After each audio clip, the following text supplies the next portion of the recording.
Sarah Chen pressed her palm against the cool metal of the subway tunnel wall, feeling the vibrations of the morning commuter trains above. Down here in the ruins of old Boston, the world felt different. Quieter. More honest, somehow.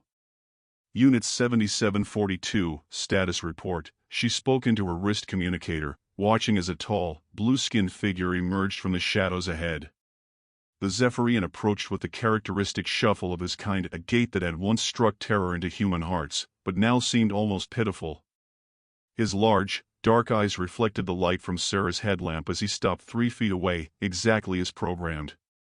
Tunnel sections 12 through 18 have been cleared of debris, Engineer Chen, the alien said in heavily accented English. The new support beams are in place. Estimated completion of full restoration, 6 days. Sarah nodded, making notes on her tablet. At 26, she was one of the youngest senior engineers in the new Boston reconstruction project, but she'd earned her position through pure skill. Growing up in the post-liberation era, she'd never known the fear that gripped her parents' generation. To her, the Zephyrians were simply another resource to be managed, like concrete or steel. "Good work, 7742, she said. "Take your crew to Section 19. I want those water lines restored by end of week." The Zephyrian's neck crest, a feathery appendage that had once been a symbol of dominance, drooped slightly. "Yes, Engineer Chen. However, I must report that Unit 7751 has not reported for duty in 2 days." Sarah frowned. Zephyrian work units didn't simply disappear. The neural control implants made sure of that. "Have you checked the dormitory?" "Yes, Engineer Chen. 7751's sleeping pod has not been used." This was unusual. Sarah had been managing Zephyrian work crews for 3 years, and she'd never had one go missing. The implants were supposed to make it impossible for them to stray more than a few miles from their assigned work zones. "I'll look into it," she said. "Continue with your duties." As the Zephyrian shuffled away, Sarah couldn't shake a feeling of unease. She'd grown up hearing stories from her grandmother about the old days, the dark century when humanity had been the enslaved species. Grandma Chen had been just a child when the Zephyrians arrived in their great ships, promising peace and technological advancement. Instead, they'd brought neural collars and forced labor camps. The liberation hadn't come through warfare, humanity had been too broken for that. It had come through the brilliant work of scientists like Dr. Elena Vasquez, who'd figured out how to reverse-engineer the Zephyrian neural control technology. The same devices that had enslaved humanity for over 100 years were now keeping the aliens in line. Justice, the politicians called it. The natural order restored. But walking through these tunnels, Sarah sometimes wondered if justice and revenge were really the same thing. Her thoughts were interrupted by a sound she'd never heard in the tunnels before, a soft, whimpering cry. It was coming from one of the abandoned sections, beyond where her work crews were supposed to go. Sarah hesitated. She should report it, let security handle whatever vagrant or malfunction was causing the noise. But something about the sound tugged at her conscience. It sounded almost young. She made her way toward the sound, her footsteps echoing in the empty tunnel. The whimpering grew louder as she approached what had once been a subway platform. Her headlamp illuminated broken tiles and rusted benches, relics of a world that had ended before she was born. Then she saw them. Huddled in the corner of the platform were 3 small figures. Zephyrian children, she realized with shock. Their scales were lighter than the adults, more green than blue, and their neck crests were just small bumps. The youngest couldn't have been more than 5 years old by human standards. They cowered as her light hit them, pressing together in a protective huddle. The oldest, maybe 12, stepped forward, spreading his arms wide to shield the smaller ones. "Please," he said in broken English. "We hide. We know hurt humans." Sarah's mind raced. Zephyrian children weren't supposed to exist on Earth. After the liberation, all alien offspring had been sent to internment colonies on the outer planets. These 3 must have been hidden somehow, possibly for years. "Where are your parents?" Sarah asked, keeping her voice gentle. The oldest child's eyes filled with tears. "Gone. Taken by guards. We hide in old places, find food and garbage. We don't want to go to cold planet. Sarah felt her heart clench. She'd heard about the outer planet colonies, harsh, barely habitable worlds where the Zephyrians were sent to live out their days in peace, as the government put it. But everyone knew the truth. The colonies were dying slowly, their populations dwindling as the aliens struggled to survive in environments that weren't meant for them. "How long have you been hiding here?" she asked. "Many seasons," the child replied. "We find the broken one. He help us." "The broken one?" The child pointed deeper into the tunnel. "He no have the buzz in his head. He think free thoughts." Sarah's blood ran cold. A Zephyrian without a functioning neural implant was incredibly dangerous, or so she'd been taught. But these children seemed to trust whoever they were talking about. Against her better judgment, she followed them deeper into the abandoned section. Her headlamp eventually revealed another figure sitting on a broken concrete block, carefully mending what looked like a child's shirt with improvised thread. The adult Zephyrian looked up as they approached, and Sarah saw immediately what the child had meant. Where every controlled Zephyrian had a small, blinking light on their temple indicating an active neural implant, this one's temple was scarred and dark. "You must be Unit 7751, Sarah said. The alien sat down his mending and stood slowly. Unlike the others, he didn't shuffle or keep his eyes downcast. He looked directly at her, and she saw something she'd never seen in a Zephyrian's eyes before: dignity. He said in perfect English. "My name is Kethvar. I was an engineer on the ship that brought my people to this world, long before you were born." Sarah's hand moved instinctively to her emergency communicator. She should call security immediately. An uncontrolled Zephyrian was a threat to public safety. But something stopped her. "How did you remove your implant?" she asked. Kethvar touched the scarred tissue at his temple. "I didn't. It was damaged in an accident at the construction site where I was assigned. Your people assumed I had died in a collapse and didn't bother to check if the implant was still functional. I've been hiding ever since. Why didn't you try to escape? Leave the planet? With what ship? Your people control all space travel now." He gestured to the children. "Besides, I found them. They needed someone to care for them."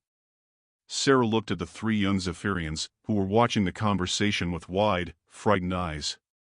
"Their parents?" "Taken 6 months ago," Kethvar said quietly.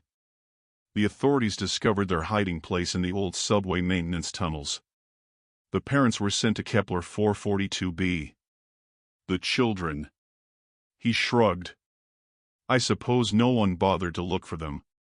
Why should I believe you? Your people enslaved us for over a century." For the first time, Kethvar's dignified composure cracked slightly. "Because I was there when the first ships arrived. I was young then, barely older than you are now. I believed we were bringing civilization to a primitive world. I was wrong."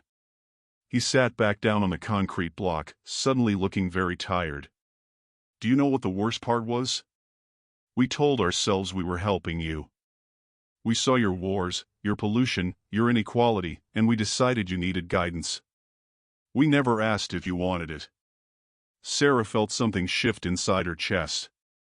"You're trying to manipulate me." "No," Kethvar said. "I'm trying to tell you the truth. We enslaved your people because we believed we knew better. Now you enslave us because you believe we deserve it. But these children," he gestured to the huddled figures. "They never enslaved anyone. They were born in your world, know no other home, and yet they're condemned to die on a frozen rock because of what their grandparents did." "That's not my problem," Sarah said, but even as she spoke the words, she didn't believe them. "Isn't it?" Kethvar asked. "You're human. Your species was enslaved for over a century. Don't you, of all people, understand what it means to be judged for what you are rather than what you've done?" Sarah was quiet for a long moment. The youngest Zephyrian child, barely more than a toddler, had fallen asleep against Kethvar's leg. The sight of it made something ache in her chest. "Even if I wanted to help," she said finally, "what could I do? I'm just an engineer. You could not report us, Kethvar said simply. Let us continue to hide. We don't need much, just enough food to survive, and to be left alone. For how long? Eventually, someone will find you. Perhaps. But every day we have is a day we're not dying on a colony world. Sarah looked at the children again. The oldest was still trying to be brave, but she could see the fear in his eyes. The middle child, a girl, was clutching a small toy, a crude doll made from scraps of fabric and wire. Where did you get that? Sarah asked, pointing to the doll. The girl looked up at Kethvar, who nodded encouragingly. I made it, she whispered in heavily accented English. From things I found. It's beautiful, Sarah said, and meant it. The doll was simple but crafted with obvious care and skill. What's her name? Hope, the girl said. Because Kethvar says we must always have hope. Sarah felt tears prick her eyes. She thought of her grandmother, who'd spent her childhood in a forced labor camp, separated from her parents, clinging to hope that someday things would be different.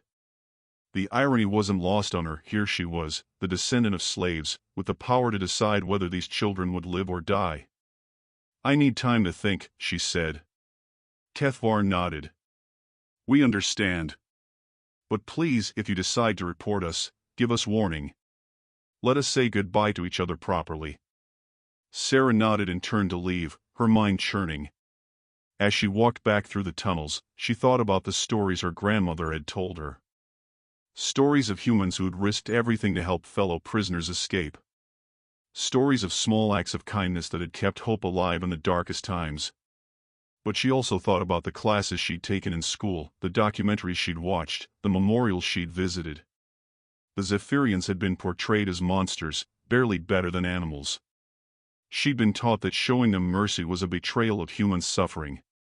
Over the next few days, Sarah found herself distracted at work. She made excuses to inspect the abandoned sections of the tunnel system, always finding reasons to pass by the platform where the children were hiding. Each time, she brought a little extra food from her lunch, leaving it where they could find it.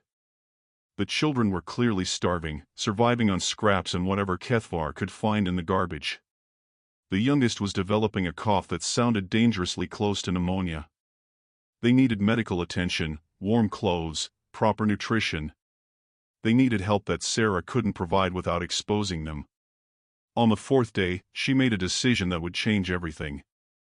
I know someone, she told Kethvar. Someone who might be able to help. Dr. Marcus Webb had been her professor in college, a kind man who'd lost his own family during the occupation. He now ran a small free clinic in the city, treating humans who couldn't afford proper medical care. More importantly, he was one of the few people Sarah trusted completely. You want me to what? Dr. Webb asked when Sarah explained the situation. They were sitting in his office after hours, the clinic quiet around them. Sarah had been careful not to mention the location of the children, but she'd told him everything else. I want you to examine them, Sarah said. The youngest is sick. They all need medical attention. Dr. Webb was quiet for a long moment. Sarah, what you're describing, harboring unregistered aliens, is a federal crime. I could lose my license. You could go to prison. I know, Sarah said. But they're children, Marcus. They've never hurt anyone. Their parents might have. But they didn't. And even if they did, should children be punished for their parents' crimes? Dr. Webb sighed and rubbed his temples. You're asking me to risk everything I've built here. I'm asking you to be a doctor. To help children who are dying. He was quiet for a long time. Then, where are they? 2 hours later, Dr. Webb was examining the youngest child by the light of portable medical equipment. The little one, a girl named Sela, was indeed developing pneumonia. Without treatment, she'd be dead within the week. I can treat the infection, Dr. Webb said quietly to Sarah and Kethvar. But she needs warmth, proper nutrition, and follow-up care. Hiding in tunnels isn't going to cut it. What are you suggesting? Kethvar asked. Dr. Webb looked at the 3 children, then at Sarah. There's a place. An old safe house from the Resistance days. It's not much, but it's warm and dry. I've been using it to house humans who fall through the cracks of the system, people with no papers, no identification. The authorities don't know about it. You'd hide us there? The oldest child asked, his voice full of hope. For a while, Dr. Webb said. But this isn't a permanent solution. Eventually, someone will ask questions. How long? Sarah asked. Months, maybe. Not years. Sarah felt the weight of the decision pressing down on her. She was already in deep. Helping them meant she was committed to seeing this through. But how could she live with herself if she didn't try? Do it, she said. The safe house was a basement apartment in one of the older sections of the city, accessible through a nondescript door in an alley. It had been used during the Resistance to hide humans who were trying to escape the labor camps. Now it would hide Zylaxian children who were trying to escape the colony ships. Dr. Webb had stocked it with medical supplies, food, and basic necessities. It wasn't luxurious, but it was clean and warm. The children's eyes lit up when they saw the real beds, the working bathroom, the small kitchen. Is this really for us? Sela asked, her voice hoarse from the pneumonia. For as long as we can manage, Sarah said. Over the following weeks, Sarah established a routine. She would visit the safe house every few days, bringing supplies and checking on the children's welfare. Dr. Webb came twice a week to monitor their health and provide medical care. HFY, meanwhile, had taken on the role of teacher and caretaker, helping the children learn to read and write in English while keeping them hidden from the outside world. Sarah found herself looking forward to these visits more than she'd expected. The children were curious and bright, asking endless questions about human culture and technology. The oldest, Vex, was particularly interested in Sarah's engineering work, showing an intuitive understanding of structural mechanics that impressed her. On our homeworld, HFY explained one evening, children begin learning engineering principles very young. It's considered one of the most honored professions. What was it like? Sarah asked. Your homeworld? HFY's expression grew distant. Beautiful. We had floating cities that moved with the wind patterns, powered by solar collectors that looked like giant flowers. The architecture was organic, grown rather than built. Everything was in harmony. Why did you leave? Overpopulation. Climate change. The same problems Earth was facing when we arrived. Our leaders decided it was easier to take someone else's world than to fix our own. Sarah thought about that as she watched the children play a game involving small stones and complex patterns. They seemed so normal, so harmless. It was hard to imagine them as the children of monsters. But their peaceful existence couldn't last forever. The end came suddenly, as Sarah had always known it would. She was at the safe house one evening, helping Vex with a mathematics problem, when Dr. Webb burst through the door. We have to go, he said urgently. Now. Federal agents are conducting raids across the city. Someone leaked information about the Resistance safe houses. Sarah's blood ran cold. How long do we have? Minutes, maybe less. The children looked terrified as HFY quickly gathered their few possessions. Sarah's mind raced, trying to think of somewhere they could go, somewhere they'd be safe. The construction site, she said suddenly. Section 19 of the tunnel system. It's been closed for repairs. We can hide there temporarily. They made their way through the city's underground passages, using maintenance tunnels and service corridors that Sarah knew from her work. The children were brave, but she could see the fear in their eyes. They'd been through this before, when their parents were taken. They reached the construction site just as Sarah heard the distant sound of sirens. The federal agents had found the safe house. This is only temporary, she told the children as they huddled in the unfinished tunnel section. I need to think of a more permanent solution. But even as she said it, Sarah knew the truth. There was no permanent solution. The children were living on borrowed time, and eventually, it would run out. That night, alone in her apartment, Sarah made a decision that would change everything. She opened her laptop and began typing a message to the one person who might be able to help, someone she'd never met but had heard about through underground channels. Elena Vasquez was still alive, living in quiet retirement in a small town in Montana. The scientist who developed the neural control technology was now in her 80s, but Sarah had heard she still corresponded with academics and researchers around the world. Sarah's message was simple. Dr. Vasquez, my name is Sarah Chen. I'm a civil engineer working on the Boston Reconstruction Project. I need your help with an ethical dilemma involving the neural control technology you developed. I believe you're the only person who can advise me on this matter. If you're willing to listen, I have a story to tell you. The response came 3 days later. Ms. Chen, I've been waiting for someone to ask me these questions for 20 years. Come to Montana. Bring whoever needs help. We have work to do. Sarah stared at the message, her heart racing. She didn't know what Dr. Vasquez had in mind, but for the first time in weeks, she felt hope. The journey to Montana took 2 days by train, with the children hidden in a cargo compartment that Sarah had arranged through her engineering contacts. Dr. Webb had supplied them with false identification papers, not good enough to fool a thorough inspection, but sufficient for a cursory check. Kethvar was nervous about leaving the familiar tunnels of Boston, but the children were excited to see the countryside. They pressed their faces to the small window in their compartment, marveling at the open spaces and wide skies. I never knew the world was so big, Sela whispered.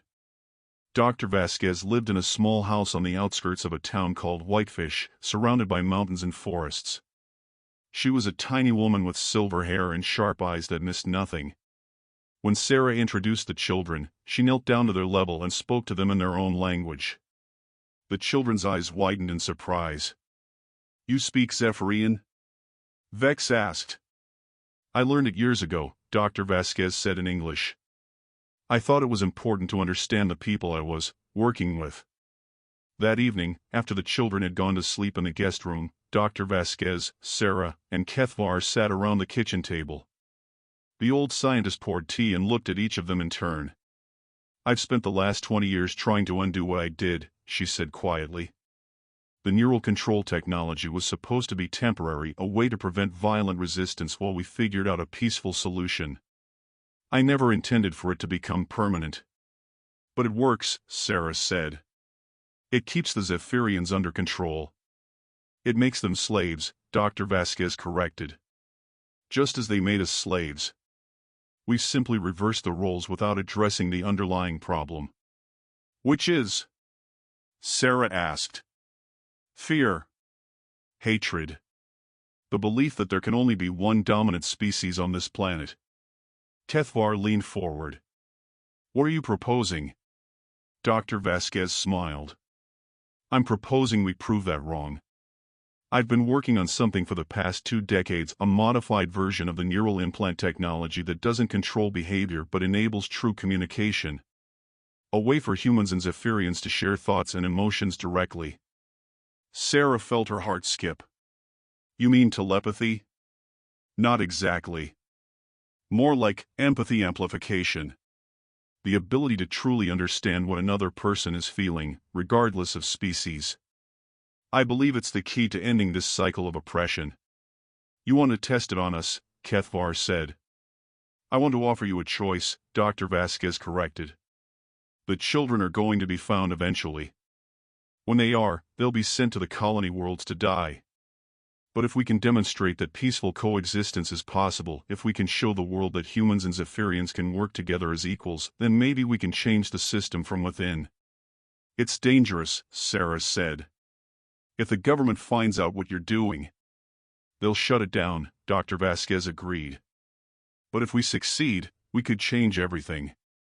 We could end the enslavement of both species. Sarah looked at Kethvar, who was staring at the table with intense concentration. What do you think? She asked. I think, he said slowly, that I'm tired of running.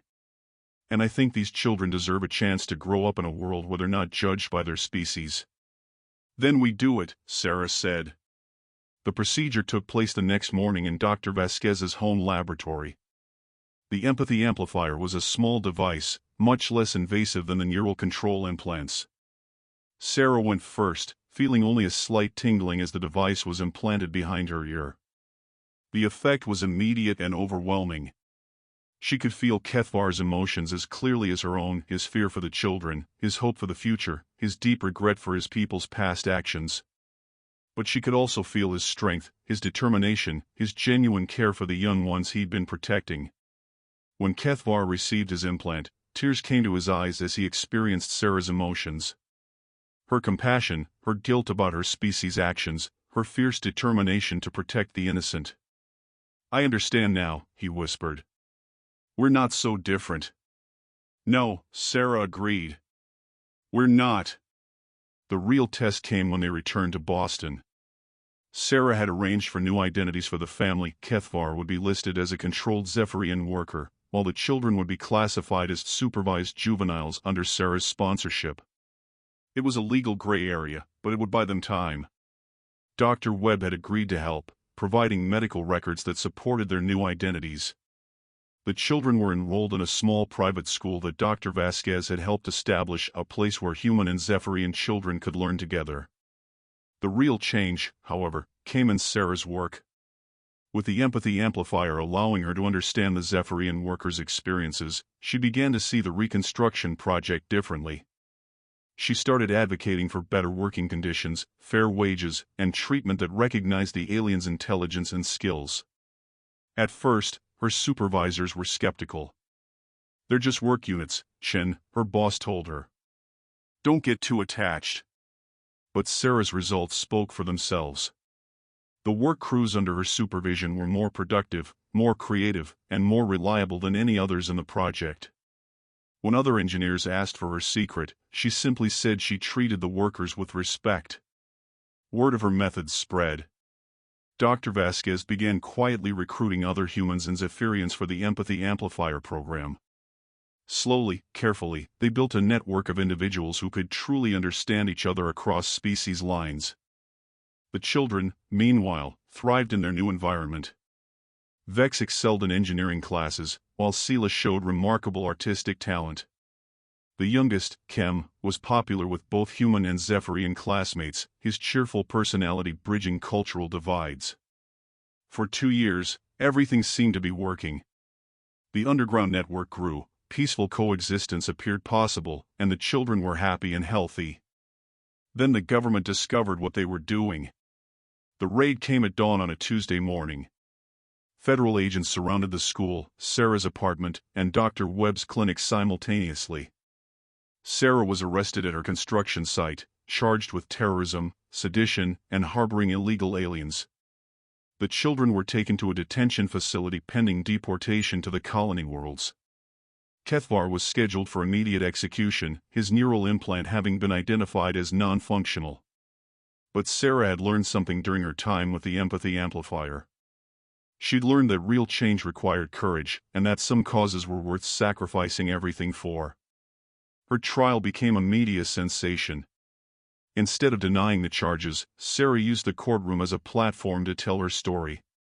She talked about the children hiding in the tunnels, about Kethvar's care for them, about the empathy amplifier and what it had taught her about the nature of humanity. "We spent over a century as slaves," she told the packed courtroom. "We know what it's like to be judged by our species rather than our actions. We know what it's like to be treated as less than human. How can we inflict that same suffering on others and still call ourselves civilized?" The prosecutor argued that Sarah was a traitor, that she'd been brainwashed by alien propaganda. But Dr. Vasquez, now in her 80s, took the stand as a character witness. "I created the neural control technology that keeps the Zephyrians enslaved," she testified. "I've spent 20 years trying to undo that mistake. What Ms. Chen is doing, showing compassion to children who have never harmed anyone, this is what humanity should be. This is what we fought for during the liberation." The trial lasted 3 weeks. During that time, something unexpected happened. The story of the Zephyrian children hiding in the tunnels captured the public imagination. Protests began forming outside the courthouse, demanding the children's release. More importantly, others began coming forward with their own stories. Humans who had been secretly helping Zephyrian families. Zephyrians who had been quietly working to improve human-alien relations. The empathy amplifier network that Dr. Vasquez had built turned out to be much larger than anyone had realized. On the final day of the trial, Sarah stood to address the court one last time. "Your Honor," she said, "I stand here as the descendant of slaves. My grandmother spent her childhood in a forced labor camp, separated from her family, treated as property. She taught me that the measure of a person isn't the color of their skin or the shape of their body, but the content of their character. The Zephyrian children I helped are not responsible for the crimes of their ancestors, just as I am not responsible for the crimes of mine. They are children who deserve a chance to grow up in a world where they're judged by their actions, not their species. If showing compassion to innocent children makes me a traitor, then I accept that label. But I believe that true patriotism means building a society that reflects our highest values, not our deepest fears. We have a choice. We can continue the cycle of oppression that has defined both our species for over a century, or we can choose to be better. We can choose to prove that humans and Zephyrians can coexist as equals, as partners in building a better world. I ask you not to judge me by the law as it is, but by the law as it should be. By the principles that our ancestors fought and died for.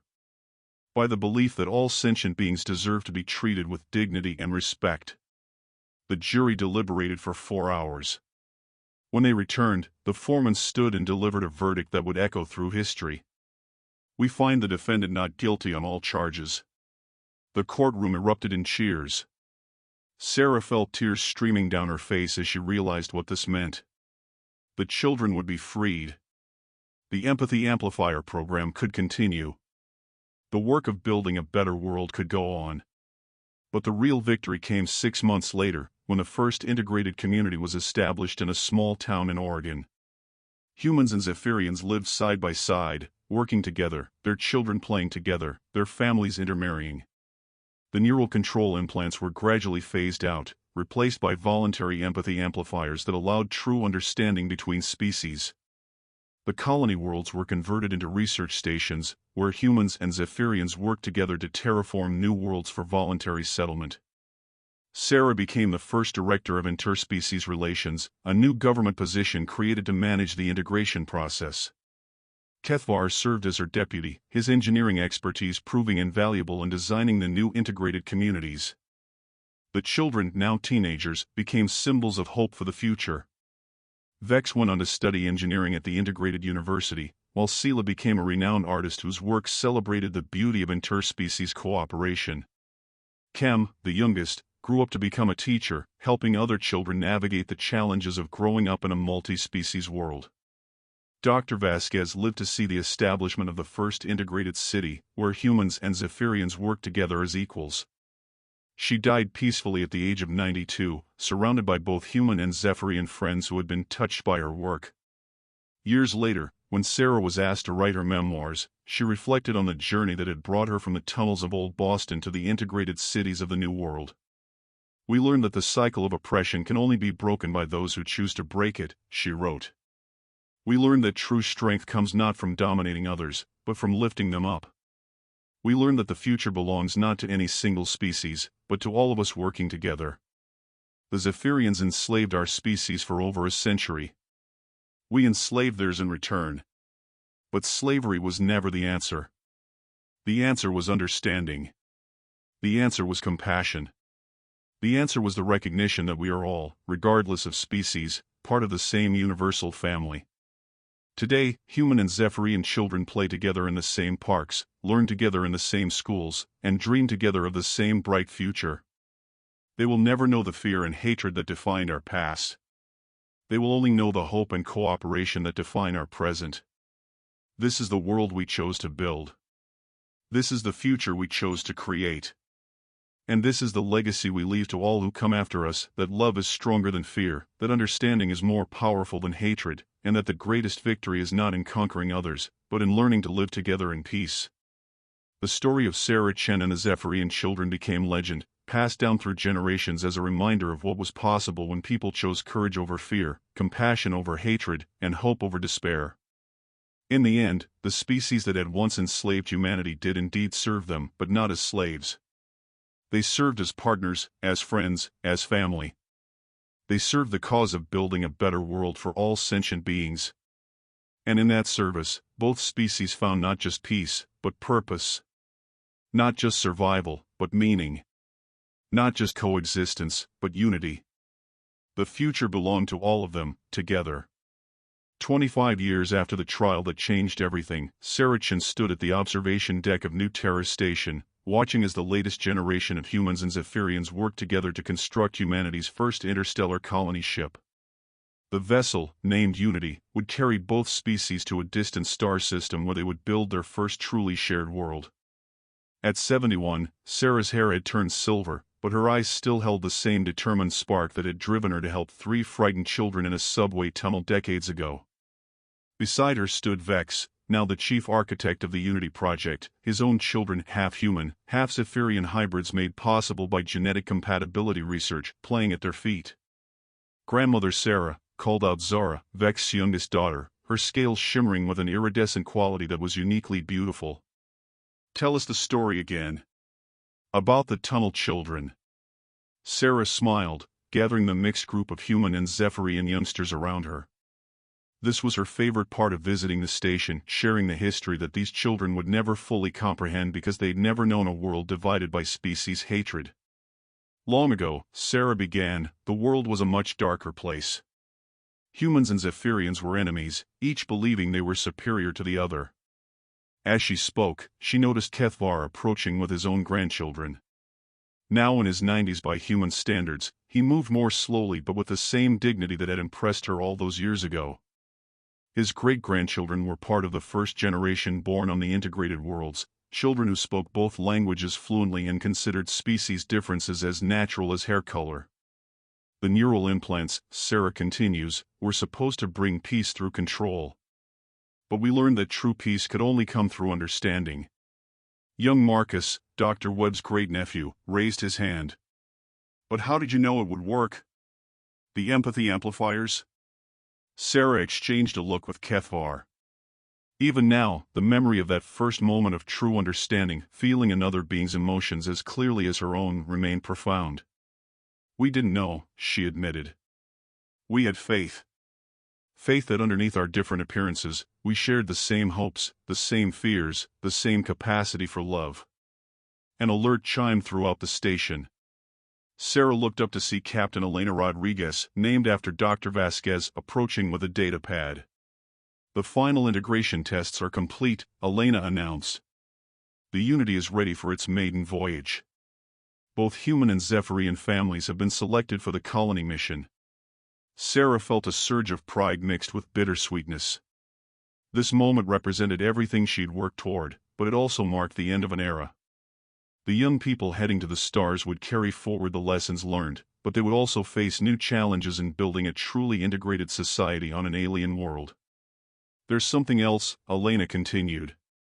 "The Zephyrian Council has voted to officially rename their species." This was unexpected news. Sarah raised an eyebrow. "Rename?" "They want to be called the Cathani, after Kethvar's example of courage and compassion during the dark years. It's their way of honoring the choice to move beyond their past." Kethvar's neck crest, now silver with age, fluttered with what Sarah had learned was deep emotion. "I am honored," he said quietly. "But the name should reflect our future, not my past." "Perhaps it does both," Sarah suggested. "The courage to change, to become better than what we were, that's the most important quality any species can have." As the years passed, the integrated colonies flourished. The first children born on New Cathana, the name chosen for the colony world, grew up speaking 3 languages, human English, Cathani, and a new hybrid tongue that developed naturally among the mixed communities. Sarah lived to see the launch of 7 more colony ships, each one carrying the seeds of the integrated society she'd helped create. She witnessed the establishment of the Interspecies Academy, where young humans and Cathani studied together to become diplomats, scientists, and explorers. On her 90th birthday, Sarah received a message from the most distant colony, New Harmony, located nearly 50 light-years from Earth. The colonists had discovered signs of another intelligent species and were preparing for first contact using the protocols developed from human Cathani integration. "We carry your lessons with us to the stars," the message read. The children you saved in those tunnels are now elders themselves, teaching new generations that understanding is stronger than fear, that cooperation achieves more than domination, and that the universe is big enough for all of us to share. Sarah's final diary entry, written just days before her peaceful death at age 93, captured the transformation she'd witnessed. Today I watched human and Cathani children playing together in the park where my grandmother once told me stories of the labor camps. Their laughter echoes off the same buildings where fear once ruled, but now those sounds carry only joy and possibility. The species that enslaved us do indeed serve us now, but not as we once imagined. They serve us as partners in exploring the cosmos, as friends who challenge us to be better, as family who share our dreams and struggles. In serving together, we have all become free. The greatest victory was not conquering our former enemies, but transforming them into beloved allies. The greatest strength was not in chains of control, but in bonds of mutual respect. The greatest future was not one where any single species dominated, but where all species thrived together. I think of those 3 frightened children in the tunnel, and I see their descendants now reaching for the stars. This is the world we chose to build. This is the future we chose to create. And in choosing love over hatred, understanding over fear, we didn't just save 2 species, we saved the very concept of civilization itself. The cycle of oppression is finally broken. The age of cooperation has begun. And somewhere among the stars, new worlds awake where the children of all species will build wonders we can barely imagine. Sarah Chen passed away surrounded by humans and Cathani alike, her legacy living on in the integrated society that now spanned multiple star systems. Her funeral was attended by representatives from every colony world, and her final words were carved into the memorial erected in her honor. We are all part of the same universal family. The memorial stood in the center of New Boston's integrated district, where the old subway tunnels had been converted into a museum celebrating the journey from slavery to partnership. Visitors from across the galaxy came to see where 3 alien children had hidden in the darkness, and where 1 human engineer had chosen compassion over fear. In the end, the story of humanity and the Cathani became more than just a tale of 2 species learning to coexist. It became a template for peaceful contact with the dozen other intelligent species humanity would encounter among the stars, a reminder that the universe's greatest treasures are found not in conquest, but in connection. The enslaved had become the liberators not through force, but through the revolutionary act of choosing to understand rather than to judge, to lift up rather than tear down, to build bridges rather than walls. And in that choice, both species had found something greater than freedom. They had found purpose, meaning, and hope for a future where all sentient beings could thrive together under the same infinite sky.